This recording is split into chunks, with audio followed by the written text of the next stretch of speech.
Mga balita naman sa labas ng bansa, nanawagan si US Presidential Candidate Donald Trump sa Russia na i-hack ang private email ng kanyang katunggaling si Hillary Clinton para mahanap umano ang nawawalang emails habang nanunungkulan si Clinton bilang Secretary of State. At 4 naman na kambing may espesyal umanong misyon sa New York. Kung ano ito, alamin natin mula sa ulat ni Pauline Requesto.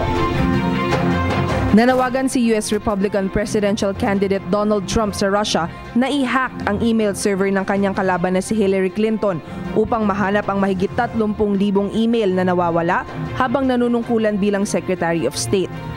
But it would be interesting to see. I will tell you this. Russia, if you're listening, I hope you're able to find the 30,000 emails that are missing. I think you will probably be rewarded mightily by our press.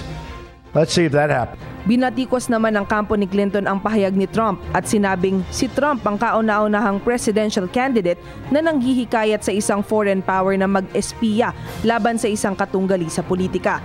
Ang kontrobersiya sa paggamit ni Clinton ng private email server imbes na government server para sa mga opisyal na usapin ay nananatiling balakid sa kanyang kampanya bilang Pangulo. Goats in the City. Yan ang peg ng 4 na kambing na ito na tila nagsa-summer job sa Brooklyn, New York.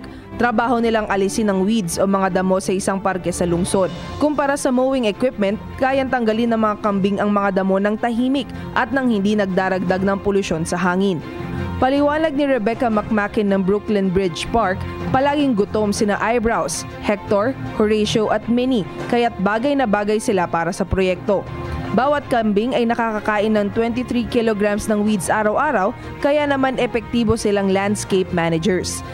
Sakaling maging matagumpay ang Goat Gardener program na ito, dadalhin ang programa sa iba pang lugar sa naturang estado. Para sa PTV News, Pauline Requesto.